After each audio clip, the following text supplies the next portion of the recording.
Hi, my name is Drew, N1ER or N1er for you ham types. You know, I'm a lot like you. I have things in life that I love doing, and I've discovered that if you find a way to make those things intersect, life is even more awesome. You may think that hogs and ham radio can't go together. Well, I'm here to change your mind. There are other things that I enjoy doing as well. For instance, I love watching my kids play sports, play in band, and live life. I love working in ministries and with underprivileged groups. And you know what?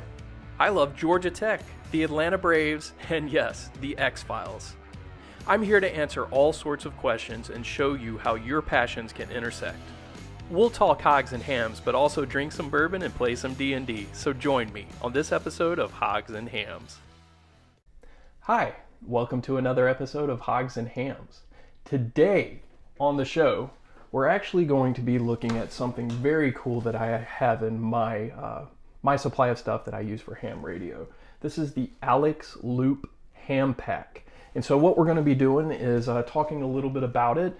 We're going to be setting it up, and I'm going to give you some measurements so that you know what'll fit in it, how big it is when it's assembled, what kind of tripod mount that you need, but just some real basic stuff about the ham loop and see if it fits your needs.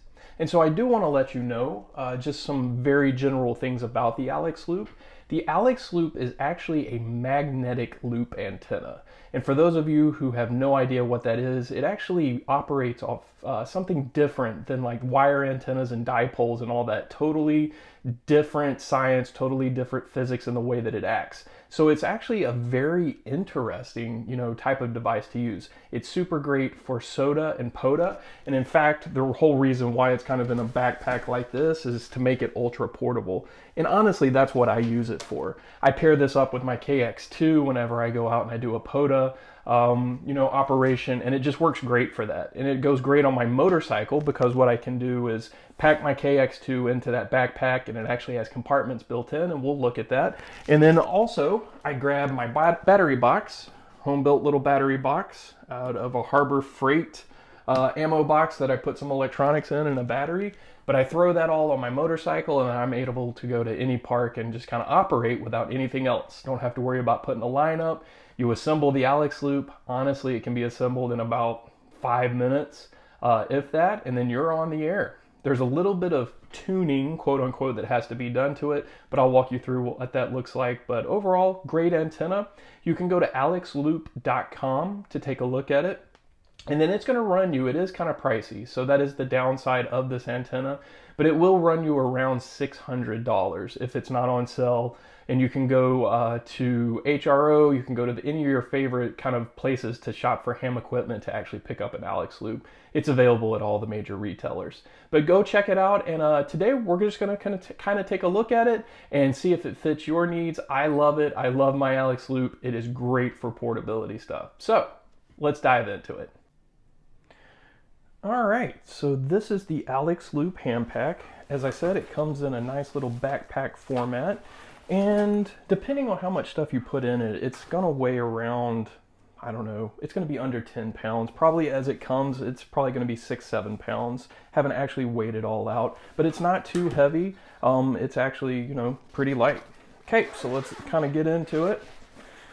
And when you open it up, you're gonna notice a couple of things. First of all, you're going to have a bag right here for transceiver, and you're going to have a bag for accessories. And so just kind of want to give you some measurements on that so you know what can fit in it. I know that my KX2 fits in it no problem, and to be honest with you, I actually put my KX2 in this accessories bag, and then the transceiver is what I use for parts just because I feel as though you get a little extra padding down low. Oh, got a connector in there at the moment. But to kind of just give you some measurements, depending on what kind of radio you're trying to put in, you're looking at something that's about 12 inches across. It's going to be about, we'll call it 6 inches that way. And then depth, you've got about, let's call it 4.5. So if your radio fits within those parameters, it's going to be able to fit in this no problem. And then over here on the transceiver bag, if you are interested in the measurements on that, we can actually look into that as well.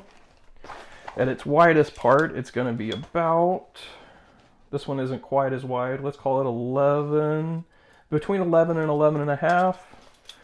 And then going this way, you got about 6 inches, and the depth should be about the same.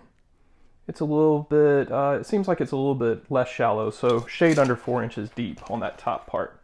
And then once you get those pieces out, you're going to notice that you really just kind of have this stuff that's right here.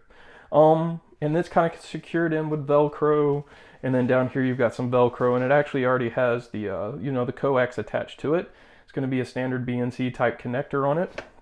And this is actually what you use to tune the radio. So when I said that the tune on it is kind of different, you're not going to use like an ATU, you're not going to use your radio's tuner, nothing like that. You're actually just going to tune it in with this right here. And Alex has actually marked it off pretty well. And when it says like 30 meters, so if you're trying to tune into 30 meters, depending on what frequency that you're trying to hit, 30 meters is going to be inside that orange part, and same thing for 20 meters on down, you know, through the different frequencies. So you'll see that this tunes no problem anywhere from 10 over to 40, and that's really what this antenna is designed to do. So any 10 meters over all the way over to 40 meters, you're going to be able to get on the air no problem. 25 watts is the max that you can actually put through this, so it really is designed once again for QRP. You can't run 100 watts through this, you'll burn it out. And that really is just because of you know, the way that this tunes in on frequency, like it can only handle so much. And so that's just something to know. All right, so let's actually get into kind of setting this up a little bit. Everything comes out pretty easily. This is going to be your centerpiece. And then pretty much you have these two little things right here. And really simply what you're going to do is attach this to this, and then this goes into this. And doing that right there, you are actually set up and good to go with the one last little part that I'll show you here in a second is the loop antenna part, and we'll walk through that. But I did want to give you a measurement down here, because there is going to be one other thing that you have to take into account. And unless you want to hold this up, you're going to have to get a little tripod for it. And what I did is I got on Amazon, I got something that was, you know, super cheap, like $6, and I just kind of took the camera part of, or the camera attachment off the top of it. So you can see it's a shade under an inch. So you just want a tripod that's got a straight part that's less than an inch, and it'll slip right in there, no problem. And what I do is when I operate this, I set it next to the picnic table, usually sit that right down on the tripod, and the whole apparatus kind of stands up. So going back to what we were doing, you're going to set this part in here just like so. And we're going to lay that down. I'm going to pitch this down here for a second. And then in the back of the backpack, you're going to see that you have one more little pocket. And this is actually what holds the last little part of that you need for the magnetic loop.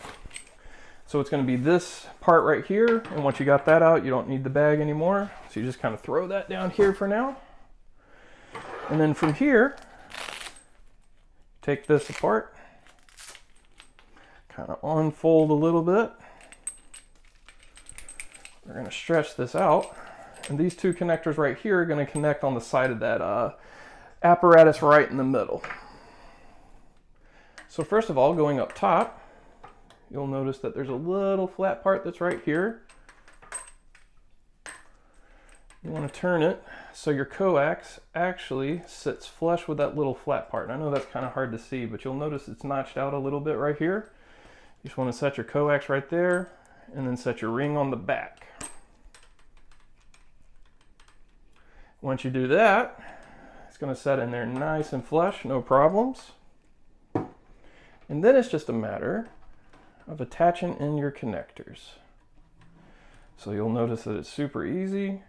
This one goes in here just like this. Tighten it down.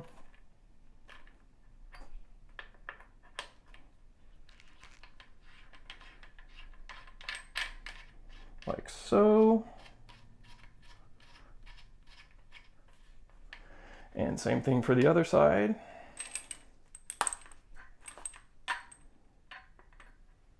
Like so.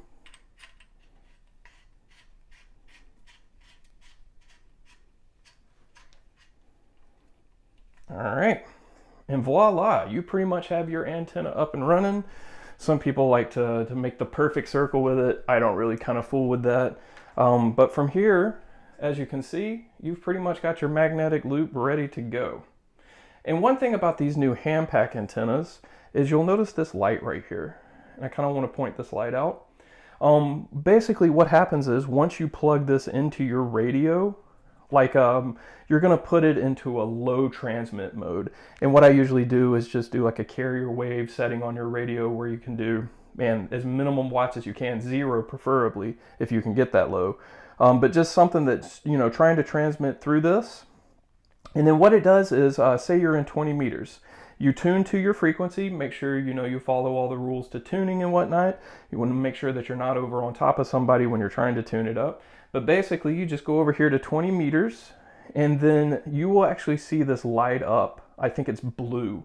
And so as you're hitting like your low little, you know, carrier wave on 1 or 2 watts, like this will light up, and then you want to slowly just kind of rotate this through the band right there on 20 meters. And then you'll notice that it gets super, super blue.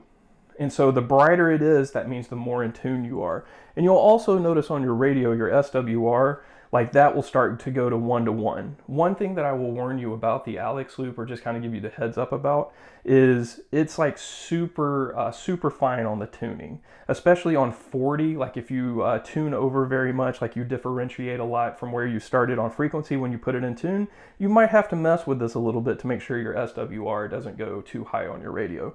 But you know, the other bands like 20 I work a lot on. 20, it gives you a little bit wider range. So kind of once you lock that in, it does give you a little bit of play on the radio. But once again, going back to POTA and stuff, you're staying on the same frequency a lot. So you don't have to go in and do a lot of tuning on it. But if you need to, that's how you do it. It's a combination of the brighter the light the brighter the light, like the better in tune that you are, and then also just watching the SWR meter on your radio, and then just making very fine adjustments. And like this knob is, it's very fine. So like you see how much I'm turning, it's just doing very little adjustments. So it really is built for, you know, fine adjusting and whatnot. And I mean, that's pretty much it, guys. Like, it's not hard to put together. It's not hard to set up. As we were walking through that, what was that? You know, maybe 3 minutes, like to put all this together. I mean, that's the AlexLoop. You plug this in, plug this BNC into your radio, and you're good to go.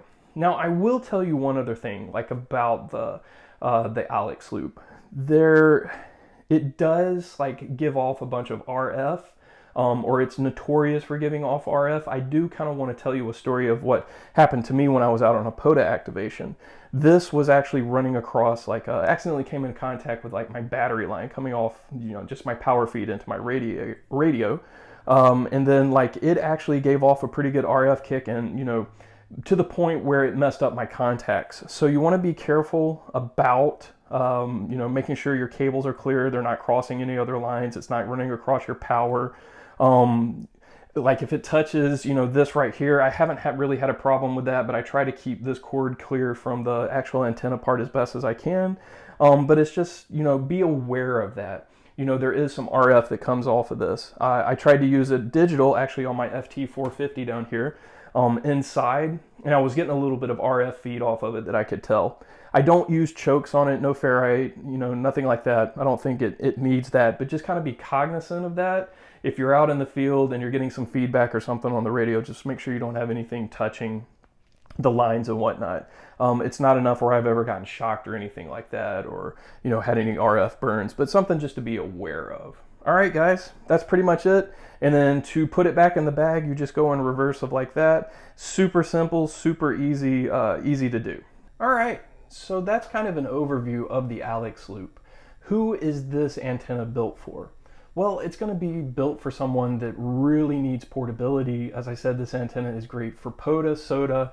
It's great for camping. I use it a lot for camping.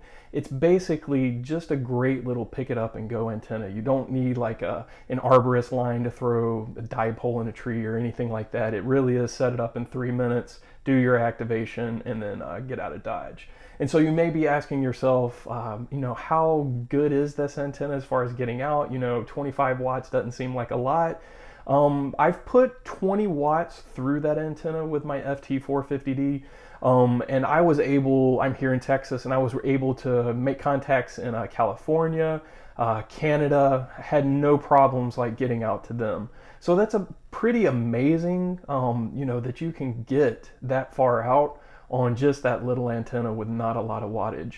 And this was probably an activation that I did within, say, 15, 20 minutes. I had my 10 contacts, that park was activated. I've never had problems with that antenna as far as like reaching out and making contacts with people. I highly suggest it.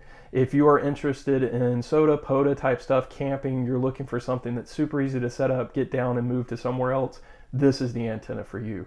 Just be aware, limitations, 25 watts.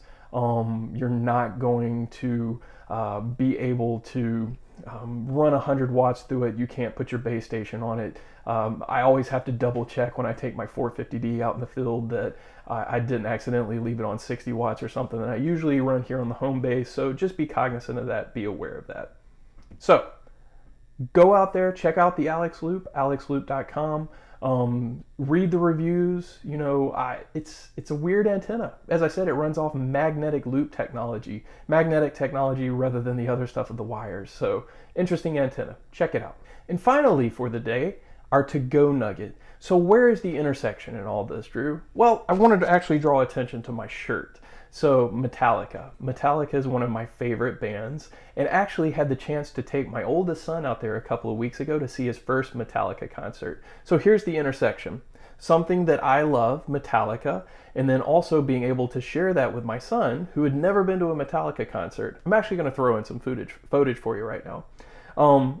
It was a great concert, had lots of fun, enjoyed it, but it goes back to something we've already talked about before, but it's sharing your loves and your passions with other people. My son had a great time. Hopefully he figured out a new favorite song for himself, but it's just being able to share in those moments with family and friends, and that's what this hobby is all about, what ham radio is all about, and hopefully what you're doing in your life. Share those passions, share those loves, share that with the people that you care about. Thank you for joining me today on Hogs and Hams. Check out the AlexLoop, listen to some Metallica, and then just enjoy your life. Have a good one, everybody.